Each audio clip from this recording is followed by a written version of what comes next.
Iako sam juče bio potpuno nesaglasan s onim što je potpredsjednica, ne koja rukovodi, nego koja je malo prije diskutovala, bio nesaglasan s onim što je govorila, danas dijelim apsolutno svaku riječ koja je izrečena i razumnu kritiku koja je upućena, koju potpuno dijelim, ali da se ne bi ponavljao, akcenat ću staviti na neke još dodatne stvari.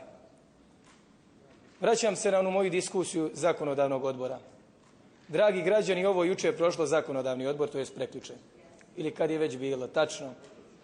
Prošlo je zakonodavni odbor, a zakon koji sam predlagao naravno nije. A evo moja poslanica, naša poslanica Jelena Trivić je apsolutno sve rekla.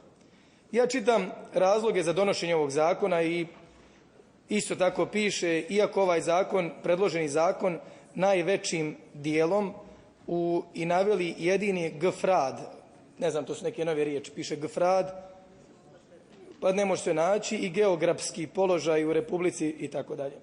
Dakle, ovo samo na stranici 9, to možete da vidite. Što stvarno govori onom što ne treba nikako da bude pred poslanicima Skupštine Republike Srpske. Mi kao poslanici opozicije vama ne trebamo, vi sami sebe ovakvim vašim dijelima i stvarima osramotite, još gore kada to opravdate.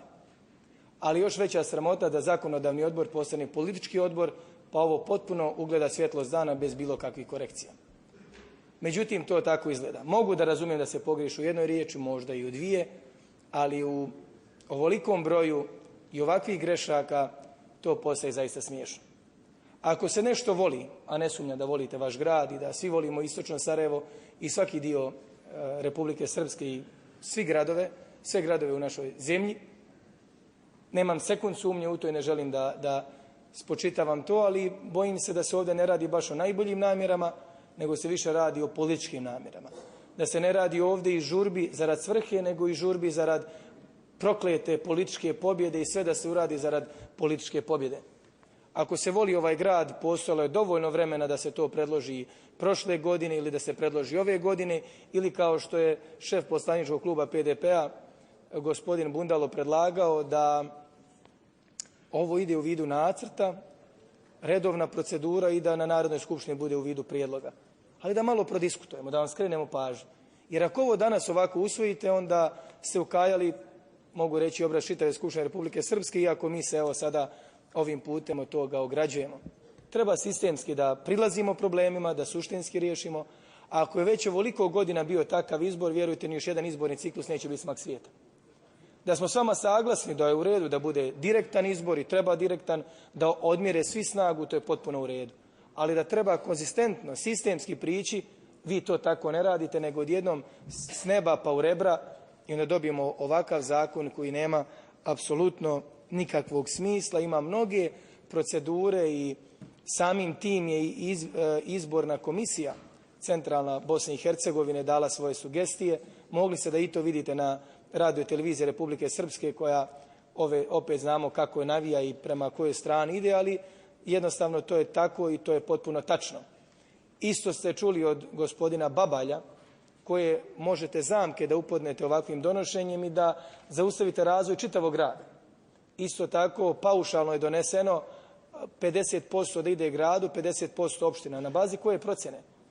Tamo je gradonačelnik PDP-a i naravno da smo u komunikaciji. To je čovjek koji kaže da, ja sam gradonačelnik, imao sam najviše glasova u svojoj opštini za odbornika. Imao, i mi se ne bojimo direktnog izbora, dapače i to želimo. Ali on kaže i postavlja pitanje kao čovjek koji vodi taj budžet, na bazi čega 50-50, možda je 55-45, možda je 60-40. Dakle, na bazi čega vi napravite omjer koji stavite u zakon, eto onako da se nađe.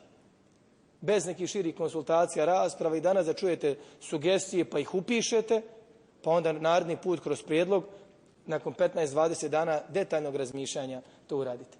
Ovo je dokaz da vi ne vodite sistemsku politiku. Da vama goodbye i welcome u svakom dijelu vašeg mozga, vašeg uma i vaše politike. I da vam je sve goodbye i welcome. Ali zavisno da li ste ustali na ovu stranu ili ste ustali na onu stranu. Zavisno da li ste dobili ovu poziciju na nivou BiH ili ste dobili onu poziciju. Ako ste postali vlast, onda je welcome, ako niste postali vlast, onda je goodbye i sve vam zavisi da li ima keša ili nema keša, da li ste u institucijama ili niste u institucijama, pa onda tako i smenjujete Bratić i ostale druge imenujete i tako se igrate politikom i u toj vašoj igrariji jedino ko gubi su građani Republike Srpske. Ja vas molim da prestanete s tim da radite. Imate priliku da promijenite takav stav. Imali ste priliku da jučer pokažete na deklaraciji o položaju Srba u Crnoj Gori da možete drugačije. Ali ne vjerujem da ste dovoljno sazreli da podržite takvu jednu deklaraciju, iako su mi dokazali u ponedjeljak da smo dovoljno sazreli da kažemo evo u redu. Ako vi smatrate da je ovo najbolje što ste predložili posebnu sjednicu, da ne bismo kvarili jedinstvo, nećemo biti mi taj remetilački faktor, evo izvolite pa uradite. Ali vi to jučer niste pokazali na položaju Srba u Crnoj Gori. Nego navodite neke izmišljene ideje u smislu nećemo da se petljamo u neke unutrašnje odnose i da remetimo. Pa ti tamo unutrašnji odnosi na uštrb našeg naroda su najgori i najmogući. Najgori u smislu da naš narod se tamo bori za egzistenciju. Povlačim paralele i jednostavno razum me dovodi do ovakvih zaključaka. Sve je paušalno, sve je površinski i ovdje možemo da pričamo na različite načine. Kažete, gradonačelnik niko ne može biti ko je nezavisan. Eto, vi ste baš poznati po tom što vi birate nezavisne kadrove, pa ste vi ovo predložili da bio neko nezavisan. Hajte bogati. Dakle, nisu baš toliko naivni. Nažalost, ovdje se vidi jedna namjera koja je zaista suštinski politička. I ovdje građani istočnog Sarajeva moraju to da znaju. Ovdje je glad za vlašću, a ne ljubav prema gradu. I to nadvladava u vašoj politici koja je godinama i decenijama prisutna i koju vjerujem da ćemo odbraniti u istočnom Sarajevu i da ćemo pobijediti u Banja Luci i da će Bijeljina imati mogućnost da se odupre svim vašim upadicama, klipovima, klinovima i svim drugim što postavljate. I da će opozicija biti dovoljno zrela i da juče diskusije koje su bile između nas, poslanika opozicije, da će prerasti u to da pronađemo zajednički jezik, da pronađemo čvrstinu, da se konsolidujemo i da postanemo kompaktni, čvrsti, da se odupremo onom što nam slijedi i onom što nam namećete. I da one fotografije koje se pojavljuju kako je Dodik sjedio sa Borenovićem, Crnatkom i drugim ljudima u Skupštini Republike Srpske kao da svi šurujemo za Dodikom. Ne. Nego taj čovjek dođe namjerno, sjedne tu i samo da ga neko brzo uslika. Ali evo, dobijamo svakog dana iskustvo, pa ćemo drugi put i mi ustati i otići da ne sjednemo sekund s vama.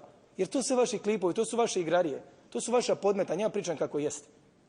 Ali zato pozivam sve, ne opozicione političare, ne samo opoziciju kao opoziciju, ovdje su građani opozicija, da budemo dovoljno mudri da na to ne nasjedamo, da razvojimo žito od kukolja, da pronađemo među nama najbistrije, najumnije, najenergičnije i da takvim damo šansu i da se ujedinimo kod te ideje. I to nas je poučila i juče diskusija, to nas je poučila i prekjuče lažna fotografija koja se pojavila. Ako ja kažem potpuno istinu, jer sam bio u tom restoranu, sva sreća, sjedio sam malo dalje. Došao čovjek da kaže kako nam je oteo istočno Sarajevo i da nam kaže kako nam je Bijeljinu oteo i kako kaže da će Jelena i Draško da prave svoju organizaciju i nazvao nas je dječicom. I prijetio Crnatku što mu je rekao da je njihova politika ludačka.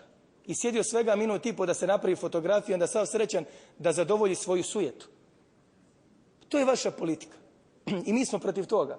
I zato pozivam sve opozicione političare, sve stranke naše, da evo ovim putem, ako sam ja ikada na sekund svojom energijom i možda najboljim namjerama narušio neko jedinstvo, ja to nisam htio. Ja gajim u najvećoj mogućoj mjeri opozicioni duh. I ako sam bilo kako manje od toga učinio, ja sam spreman da se izvinim. I spreman sam da kažem, hajte u redu, nemojte da nasjedamo na te klinove. Hajde da se konsolidujemo. I ako u neke od nas ima neka sumnja, hajde da je otvorimo. Možda današnja diskusija, sutrašnja to promijeni.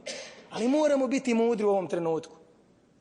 Ne smijemo da dozvolimo da ti vaši porivi, nagoni budu klin spoticanja, ne opozicije da bi došla na vlast, nego da bi došao zdrav razum, da bi došla nova energija i da bi konačno oni koji su sve uradili ovakvu politiku doveli na čelo, konačno bili izbrisani sa lica zemlje. Ja na to pozivam.